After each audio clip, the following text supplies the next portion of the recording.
We're open for business once again with a brand new collection from our television database of famous faces facing their first time on TV.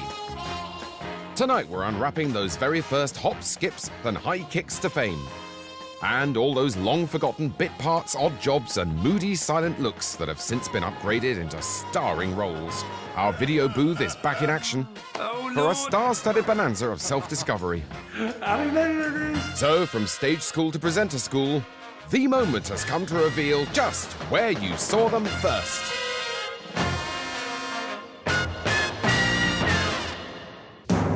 We're rolling out the red carpet for the next visitor to our video booth tonight. Megastar, gigastar and housewife, welcome to our video booth, Dame Edna Everidge. Well, it's lovely to be here, and it's a bit spooky, Possums, not knowing what I'm going to encounter. Dame Edna, acclaimed author, humble housewife and award-winning international icon. Are you ready to look back on your Melbourne Moonee Ponds roots? I am ready to see myself, warts and all.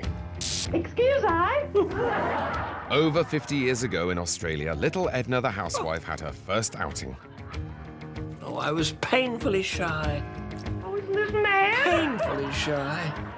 Look at that hat. Oh, my hair. Look on that. You know, I was born with beautiful mauve hair. Like you see it now, this is my natural hair. But I was so embarrassed about it as a young woman, and I dyed it that horrible mousy brown. What a frump I look. But I was so young, so vulnerable. A lot of people have said they could still see in those early performances of mine a little spark of genius. And I can speak about myself like this because it doesn't sound conceited. Isn't that funny? And that 60s spark turned into a fire as Edna blazed a trail all the way to 70s London. This is me in the mid-1970s. It's a look I pioneered, and it's a look that Mrs. Thatcher copied. And before long, the biggest broadcasters of the day, like Joan Bakewell, clamoured to be in your presence. Wasn't it wonderful? And she took all my beauty tips to heart. When I go to bed at night, guess what I do with a cucumber? Apply it? I apply it. You're And she's even been made a dame many, many years after I was. So, Dame Edna, by 1979, you were a hit on stage and television, but people may be surprised to hear you also conquered the pop charts. I did introduce a disco version of a famous Australian folk song. And here is that forgotten masterpiece, Disco Matilda. It's so raunchy, isn't it? And yet tasteful, tasteful.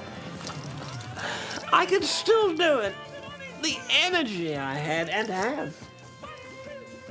That's a wig I'm wearing. It was an old Aboriginal folk song, and I gave it a new twist. I give everything a new twist. I like to think I give life a new twist. And so it was that everything you touched got the Edna twist. What's this? It's your award-winning, genre-defining hit TV show, An Audience With. I was the first person to do that. An audience with Edna. I wanted to walk into a studio with an audience of total strangers, many of whom, of course, were quite famous and known to the viewer. But because I never watch television or don't read the papers, I didn't know who the dickens they were. Dame Edna, I believe one of your sons is married. How do you get on with your daughter-in-law? I don't.